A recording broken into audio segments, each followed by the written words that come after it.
Bonjour et bienvenue à ce petit tuto autour du logiciel OBS Studio. OBS de son petit nom. OBS, en fait, c'est un acronyme qui veut dire Open Broadcaster Software, c'est-à-dire que c'est un logiciel de diffusion en direct. Autrement dit, en bon anglais, c'est un logiciel de streaming. Et plus précisément, c'est un logiciel de capture d'écran et de streaming. C'est-à-dire qu'en fait, OBS va capturer ce qui se passe et le diffuser en direct sur la plateforme de votre choix, le plus souvent YouTube ou Twitch. Alors, dans quel cas utiliser OBS? On va tout d'abord voir dans quel cas on ne l'utilise pas. Et tout d'abord, pour ça, on va faire la distinction entre OBS et d'autres logiciels qui intègrent de la vidéo, mais dont la fonction première n'est pas de faire du streaming. Je pense à des logiciels comme Microsoft Teams, Zoom ou Skype, qui en fait sont des logiciels, des plateformes collaboratives qui permettent aux gens de travailler ensemble. C'est vraiment un logiciel de diffusion live. C'est en quelque sorte un logiciel qui vous permet de créer votre petite chaîne de télévision sur Internet. Un autre cas de figure où on n'utilise pas OBS alors qu'on fait de la diffusion en direct, c'est sur les réseaux sociaux. Là, OBS ne sert à rien parce qu'en fait, tout simplement, on ne peut pas installer OBS sur un smartphone. Il n'y a pas d'appli OBS. OBS, c'est pour Windows, Mac ou Linux. De toute façon, se filmer avec son smartphone et diffuser ça en direct sur une plateforme, hein, c'est très facile. On télécharge l'appli, on se crée un compte et avec le micro et la caméra du smartphone, on commence à diffuser en direct. OBS a donc d'autres utilisations. Aujourd'hui, la plus courante et la plus répandue, évidemment, c'est dans le monde du gaming. Vous avez sûrement vu sur Twitch ou ailleurs ces vidéos de joueurs qui partagent en direct une partie sur leur jeu vidéo préféré. Il y a donc l'écran du jeu vidéo qui s'affiche et puis en petit, la webcam à côté avec éventuellement un petit fond vert derrière pour effacer le décor. Donc ça, typiquement, c'est l'utilisation d'OBS. Ce qu'on peut imaginer comme utilisation d'OBS, c'est une utilisation dans un cadre professionnel. Imaginons que, par exemple, vous ayez invité un conférencier à venir s'exprimer. Vous pourrez capter sa conférence et l'enregistrer, et éventuellement après la retoucher, puis la diffuser. OBS est un logiciel de capture d'écran et de diffusion live, ce qui veut dire que vous pouvez vous contenter juste de capturer votre écran et de l'enregistrer, et de considérer la partie diffusion ultérieurement. Alors, pourquoi OBS plutôt qu'un autre logiciel? Tout simplement parce que OBS et son petit cousin Streamlab OBS se sont imposés dans les usages pour une bonne raison, c'est que ce sont des logiciels libres et open source. C'est-à-dire que ce sont des logiciels complètement gratuits et OBS fait même partie des logiciels libres recommandés pour le service public en France. OBS a un autre avantage, c'est qu'il est peu gourmand en ressources matérielles. Il sollicite peu votre processeur et donc peut fonctionner sur des configs qui ne sont pas des configs de gamers. Voilà, donc l'utilisation que j'ai imaginée, c'est une utilisation nomade à partir d'un ordinateur portable pour enregistrer et diffuser, par exemple, un conférencier. En plus de l'ordinateur, je vous conseille de faire l'acquisition d'une webcam externe et d'un micro externe afin de dissocier finalement votre matériel de tournage de votre régie. Si je file la métaphore de la petite chaîne de télévision, il y a le plateau avec le micro, avec les micros et les caméras, et puis il y a la régie où on choisit ce qu'on affiche et on le diffuse. Votre ordinateur servirait donc de régie et votre webcam et votre micro serviraient donc de plateau de tournage. Parce que, évidemment, si vous ambitionnez de filmer un conférencier avec la webcam qui en général se trouve ici, et en même temps de surveiller votre flux vidéo, votre stream, vous allez rencontrer quelques problèmes. Si vous achetez une caméra et un microphone externe, profitez-en peut-être pour faire également l'acquisition d'un petit hub qui vous permettra, comme vous le voyez, de connecter ici 3 périphériques en USB 3, mais également peut-être de pouvoir brancher votre ordinateur en filaire à Internet grâce à cette petite prise en RJ45. Vous n'êtes pas sans savoir que les ordinateurs portables sont le plus souvent en Wi-Fi. Et comme OBS fait de la diffusion live, la qualité du débit est un aspect très important. Et si vous pouvez avoir l'occasion de diffuser non pas via la Wi-Fi, mais via Internet en filaire, ça peut être un gros plus qualitatif. Donc avec cette configuration matérielle, avec votre ordinateur OBS installé dessus, une webcam et un micro, vous pouvez filmer un conférencier sans problème. Vous pourriez même mettre 2 caméras si vous voulez et sous OBS passer d'une caméra à l'autre. C'est tout à fait possible. Mais la config de base, c'est une caméra, un micro, un ordinateur et OBS installé dessus. Une autre information qui peut être très importante lorsque vous arrivez sur site, si vous êtes dans un endroit dont vous n'êtes pas familier, c'est de connaître la qualité de votre connexion Internet. Donc que vous soyez en Wi-Fi ou en RJ45, en filaire, la qualité de la connexion Internet, autrement dit le débit de connexion, va déterminer la taille des images que vous pouvez faire passer dans votre tuyau. Donc pour ça, il y a un site très pratique speedtest.net. Là, j'ai grossi un petit peu pour masquer mon adresse IP. Et puis, vous lui demandez de faire le test. Moi, je suis connecté en ADSL, hein, je suis connecté en filaire via une box normale. J'ai donc un débit descendant d'environ 40 mégabits par seconde. Une fois qu'il a testé le débit descendant, il teste maintenant le débit montant. C'est-à-dire qu'après avoir testé le download, il teste l'upload. Ici, par exemple, j'ai un débit de 7 mégabits par seconde. Lors des tests de débit de connexion, ce n'est pas le download qui nous intéresse, c'est pas la vitesse à laquelle les informations nous parviennent qui compte, c'est la vitesse à laquelle les informations s'échappent de notre ordinateur vers Internet. Il faut savoir que ce qu'on recommande en général, c'est de régler le débit de connexion dans OBS à 2/3 de la valeur maximale de notre débit. Si j'arrondis, on va dire que moi j'avais un débit de 9 mégabits par seconde, eh bien dans OBS, je me réglerai pour avoir un débit maximal de 6 mégabits par seconde, c'est-à-dire les 2/3. Bon, ne vous inquiétez pas si tout cela vous paraît un petit peu chinois. Il y a sur YouTube ou sur Twitch et également dans OBS des tests de qualité de connexion, des tests de bande passante. Et à l'issue de ces tests, le logiciel vous propose la configuration la plus adaptée. Il est toujours bon, avant de laisser les logiciels décider pour nous, de savoir un petit peu de quoi on parle. Donc voilà pour cette introduction. Je vous propose maintenant de vous rendre sur le site d'OBS, obsproject.com, de télécharger la version du logiciel appropriée à votre système d'exploitation, Windows, Apple ou Linux, et on se retrouve une fois OBS installé. Voilà, vous avez installé OBS et vous êtes prêt à le lancer. Et voilà son interface. Alors peut-être que la couleur diffère, hein, ou peut-être qu'ici vous avez quelque chose affiché. Ça dépend des versions d'OBS, ça n'est pas important. Quand on ouvre OBS pour la première fois, quand on définit un nouveau profil, il y a l'assistant de configuration automatique qui nous demande, qui nous propose de faire lui-même des réglages en optimisant pour la diffusion ou l'enregistrement. Vous n'êtes pas obligé de lui dire maintenant. Vous n'êtes pas obligé de lui répondre tout de suite. Vous pourrez agir sur ces paramètres ultérieurement. Avant de s'occuper des commandes pour lancer un stream ou ne serait-ce que démarrer l'enregistrement, on va essayer déjà de s'y retrouver un petit peu au sein du logiciel lui-même, avant de penser à en sortir. Vous avez là-haut donc des onglets qu'on a un peu l'habitude de voir, hein, fichiers, éditer, afficher, etc. Au niveau des profils, alors les histoires de profils, c'est tout simplement si vous avez l'intention d'utiliser OBS sur votre ordinateur pour différentes choses. Par exemple, dans un cadre professionnel ou dans un cadre de divertissement. Là, il pourrait être utile de vous créer des profils spécifiques. Les collections de scènes, c'est un peu pareil que les profils. C'est des sortes de configurations de base en fonction de vos usages. Mais on va y revenir tout à l'heure également lorsqu'on va voir comment est-ce qu'on alimente et comment est-ce qu'on crée notre contenu. Et enfin, différents outils qui peuvent être utiles si par exemple vous avez l'intention d'afficher un chat et d'y répondre.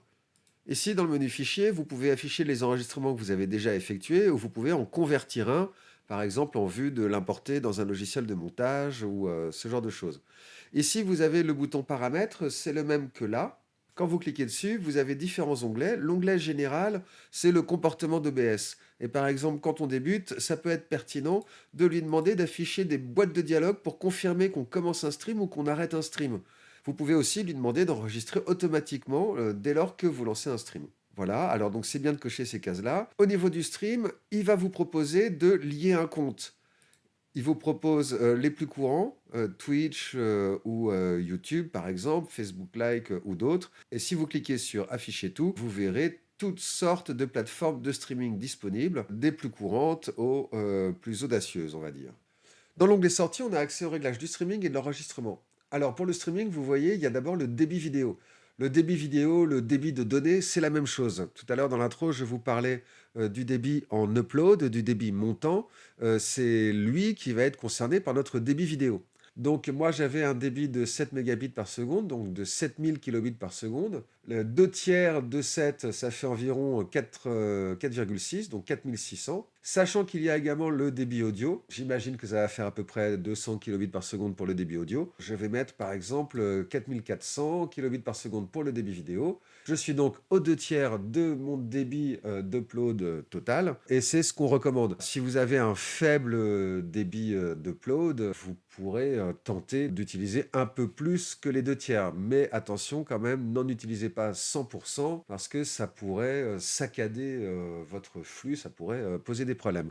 D'ailleurs, voilà sur une des pages de Twitch les recommandations. Là, vous voyez le débit vidéo, il l'exprime ici sous forme de bitrate. Qu'est-ce qu'ils disent là? Quelles sont les unités? Là, le kilobit par seconde, c'est donc le débit de données, quoi. Le CBR, constant bitrate, je ne vais pas vous en parler.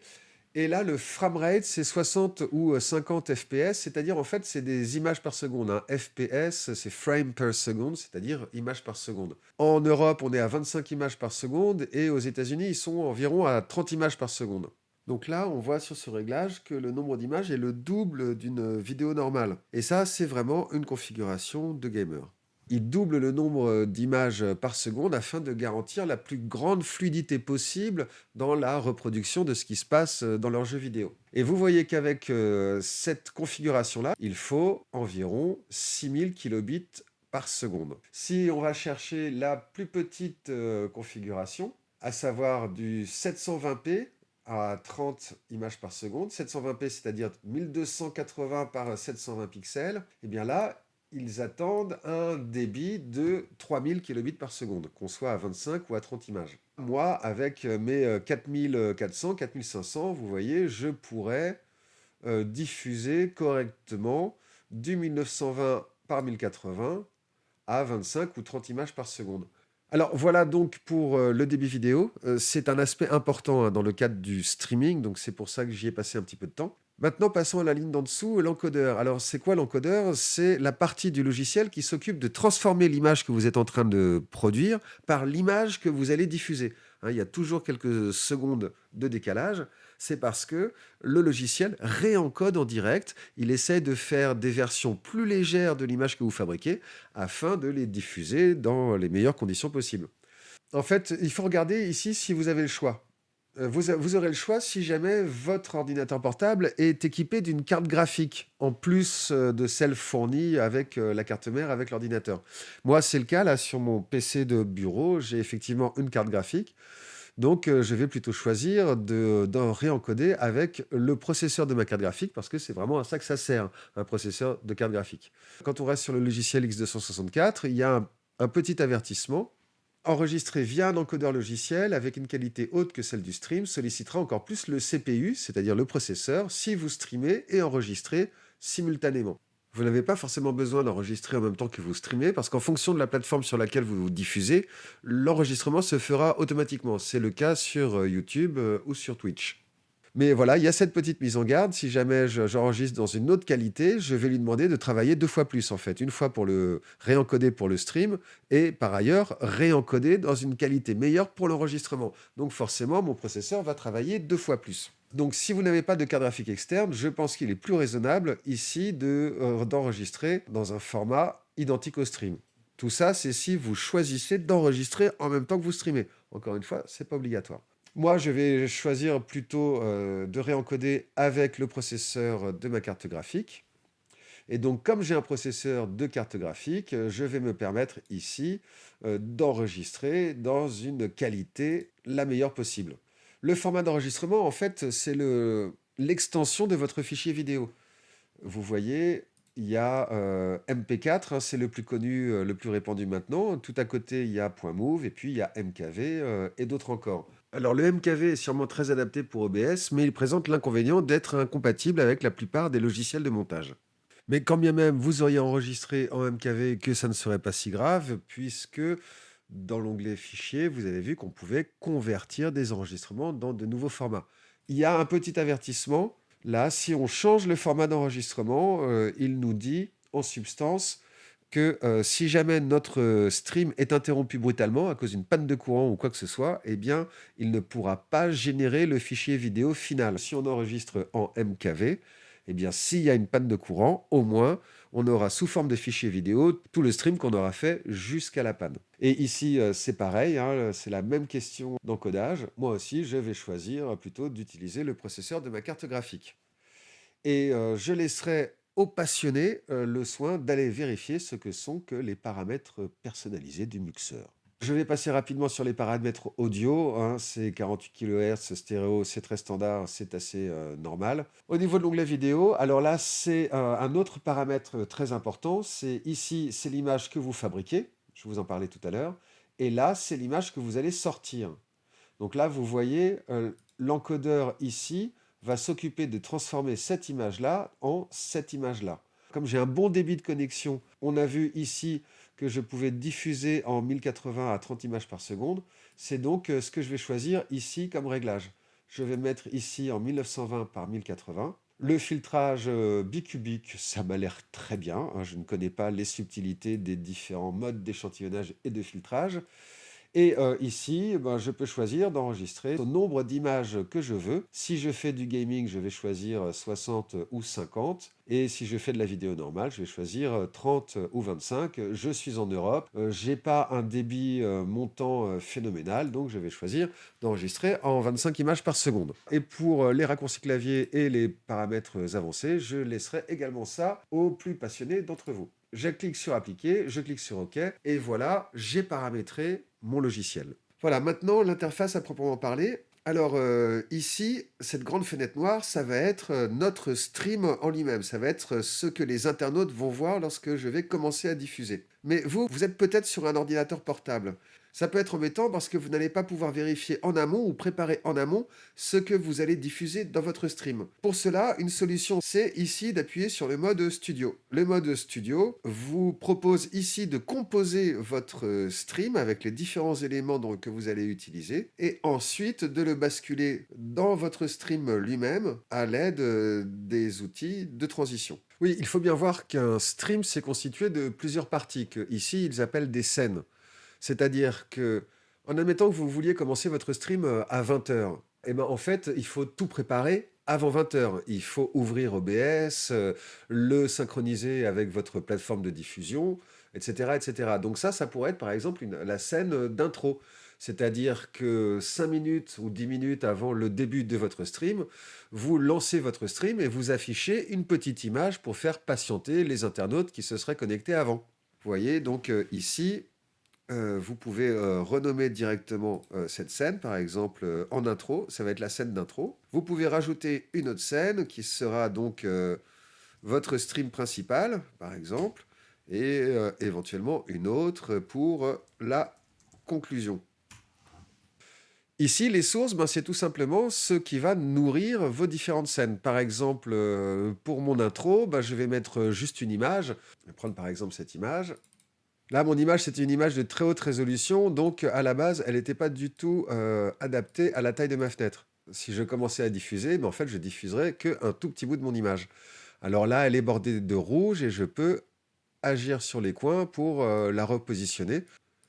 Donc, je l'importe et puis je règle sa taille rapidement. Et maintenant, je vais mettre un petit texte pour annoncer que mon stream va bientôt commencer. Bonjour et bienvenue sur mon stream qui commence à 20 h. On peut choisir la couleur, par exemple. On peut choisir sa transparence. Alors là, mon texte est trop gros par rapport à ma fenêtre. Si ça ne me va pas, je peux le modifier à tout moment et prendre par exemple une couleur plus claire.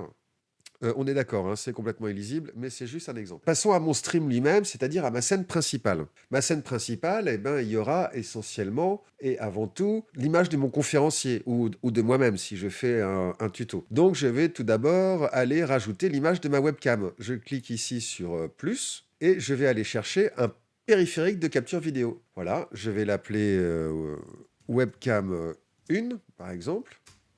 Et là voilà ma webcam. Alors ici, ce qui peut être intéressant, c'est de configurer la vidéo. Si vous, par exemple, si vous filmez une visioconférence, ça peut être intéressant d'avoir deux caméras, une à différents angles, un peu comme sur un plateau télé.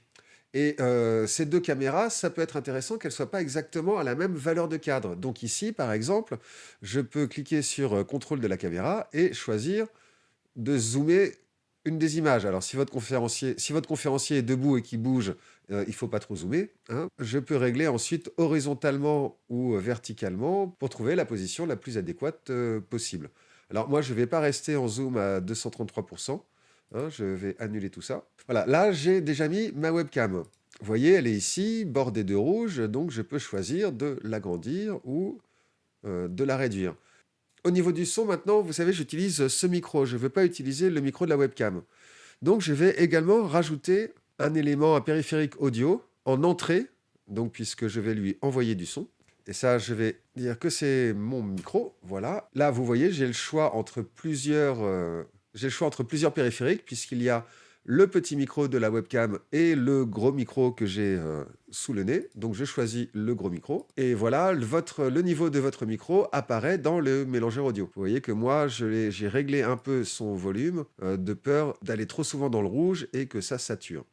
Voilà, donc dans ma fenêtre principale, j'ai maintenant mon micro et ma webcam. Je peux varier sa taille, je peux la mettre en bas dans un petit coin. Maintenant, il va falloir occuper tout le reste parce que évidemment, lorsque je vais commencer à diffuser, ce que je diffuse, hein, c'est toute l'image, c'est pas juste la fenêtre active. Donc, je pourrais, par exemple, si je veux, partager le contenu de mon écran. Donc, afficher mon bureau à proprement parler. Moi, j'ai 2 écrans, donc je vais lui demander d'afficher l'écran sur lequel je suis en train de travailler.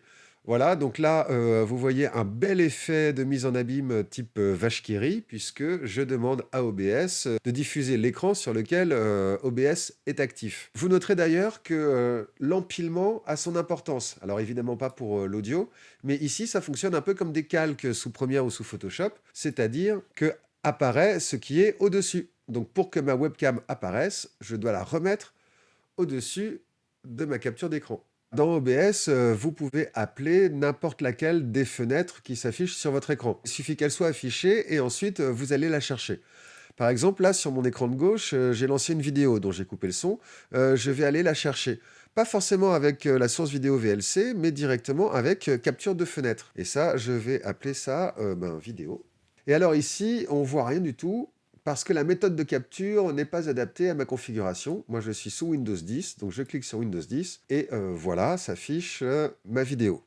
Mais ça, c'est une manière, mais il y en aurait évidemment plein d'autres. Si par exemple, je vais afficher une page de mon navigateur Internet, par exemple la page de téléchargement d'OBS, je l'ai ouvert préalablement sur mon écran numéro 2 et je vais donc aller la chercher via l'outil capture de fenêtre.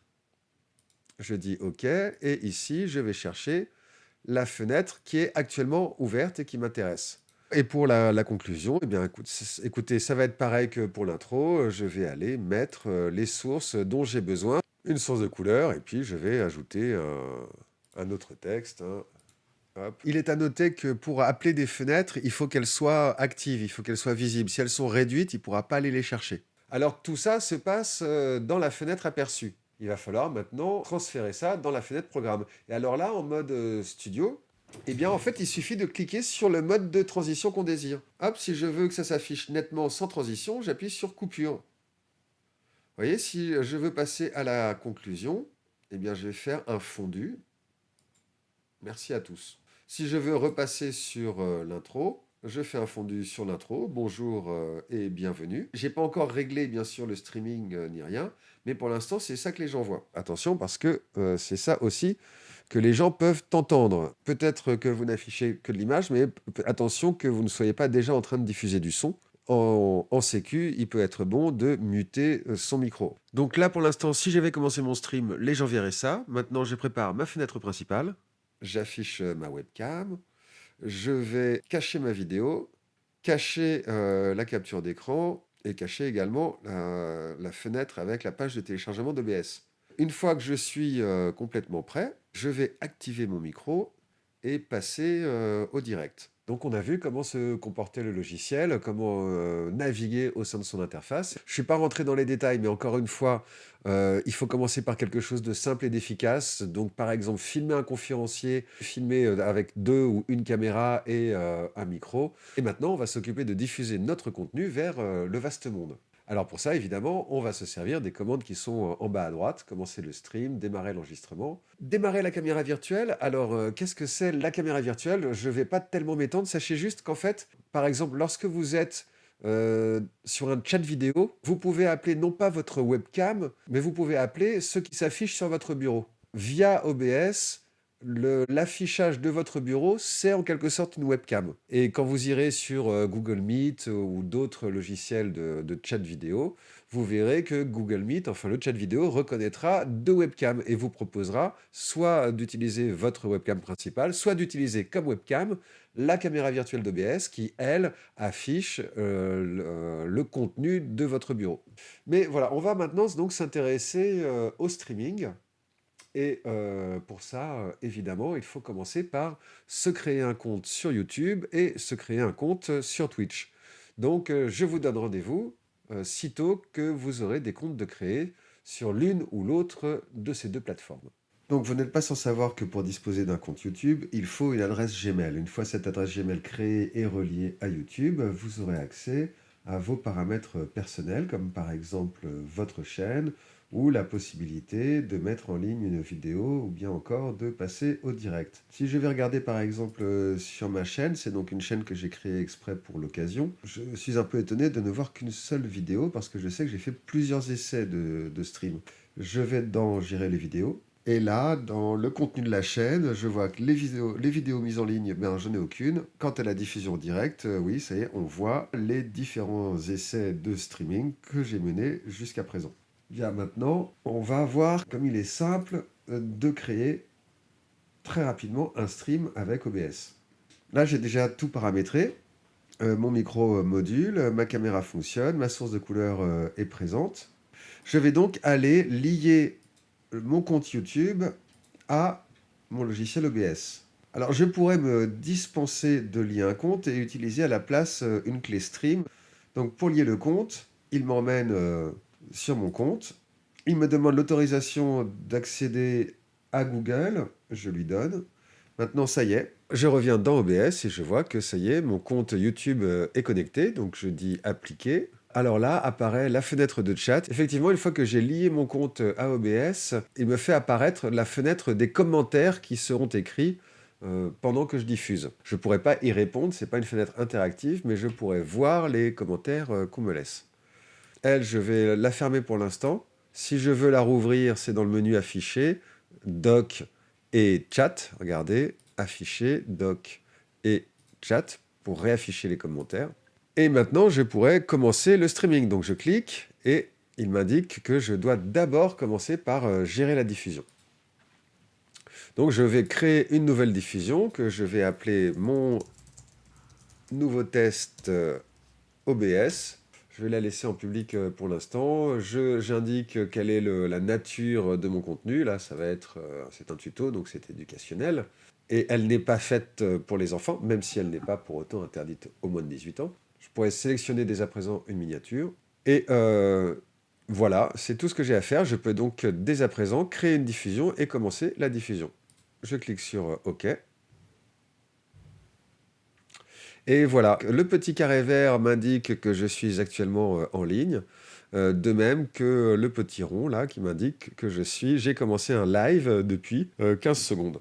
Là, si j'appuyais sur démarrer l'enregistrement, ça n'enregistrerait que mon flux, ça n'enregistrerait que ce que voient les internautes. Alors maintenant, je vais essayer d'aller vérifier si effectivement sur YouTube tout se passe comme OBS me le dit. Faut fouiller un peu, je pense le temps de se familiariser avec l'interface. Ah, et voilà. Effectivement, je suis bien en train d'être diffusé en direct. Alors, est-ce que j'arriverai à trouver mon direct sur YouTube depuis un autre compte YouTube? Je vais essayer. Voilà, je clique sur cette formation et effectivement, voilà, j'accède immédiatement au direct de Seb Formation. Ce petit essai étant concluant, je vais mettre fin à mon direct et vous dire à très bientôt. Petit fondu au noir.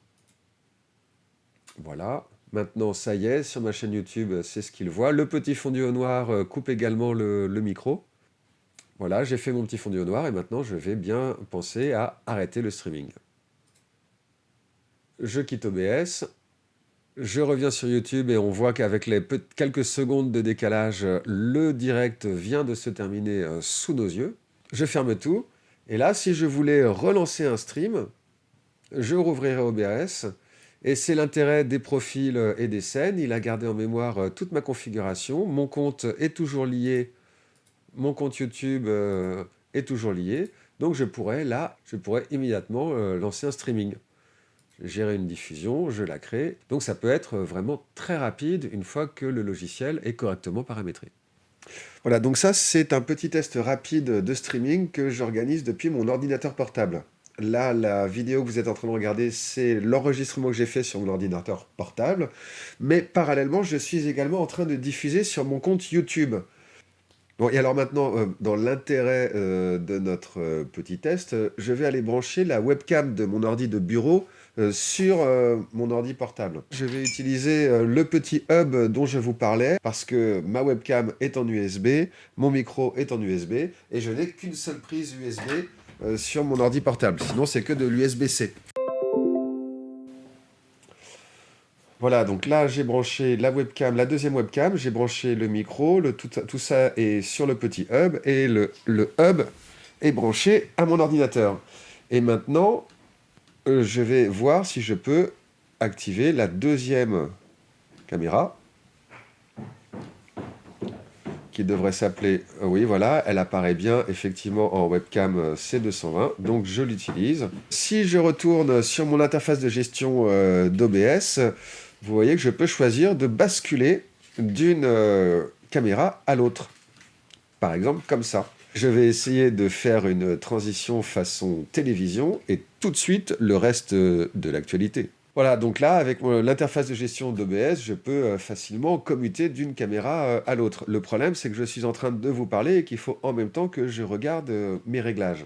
Alors là, vous voyez au niveau de la résolution de mon image, comme je suis en Wi-Fi, j'ai préféré privilégier une fluidité dans la diffusion et je diffuse donc en 720p. Mais quand j'ai fait mes tests de connexion sur Speedtest tout à l'heure, j'ai découvert à ma grande surprise que j'avais le même débit montant en Wi-Fi et en filaire, c'est-à-dire environ 7 mégas. Donc je pourrais, en fait, en théorie, tout à fait diffuser en 1080p à 30 images par seconde. Mais c'était un petit test vite fait, hein, j'ai pas tellement soigné la présentation ni les décors. On va rebasculer sur l'ordinateur principal et le logiciel de montage pour finir ensemble ce petit tuto.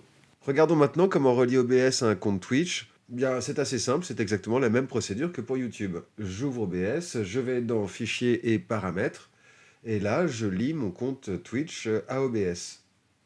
C'est l'intérêt, par exemple, de se créer plusieurs profils. On peut créer un profil connecté à Twitch et un autre à YouTube. J'entre mes informations d'authentification et me voilà relié à mon compte Twitch. Je n'ai plus finalement qu'à lancer le stream comme tout à l'heure pour YouTube. Une fois mon compte Twitch relié à OBS, de petits pop-up apparaissent. À gauche, c'est les informations relatives à mon stream. Et à droite, c'est la fenêtre de chat qui, contrairement à celle de YouTube tout à l'heure, semble là être interactive. Tous mes paramètres sont prêts, je peux d'ores et déjà cliquer sur commencer le streaming. Et j'ai bien mes indicateurs en bas, le petit rond bleu et le carré vert m'indiquant que je suis actuellement en direct. Et si je me rends sur mon compte Twitch, je remarque facilement et immédiatement que le stream a bien commencé et on voit le fond bleu que je diffuse depuis OBS. Eh bien, nous voilà arrivés au terme de ce tutoriel autour du logiciel OBS et du streaming. Nous avons appris à nous dépatouiller de son interface, à lier des comptes YouTube ou Twitch pour diffuser en direct. On a même regardé rapidement comment faire une diffusion nomade à partir d'un ordi portable et de quelques périphériques reliés en USB à ce dernier. J'espère que ce tuto vous aura été utile et agréable et je vous souhaite une excellente continuation.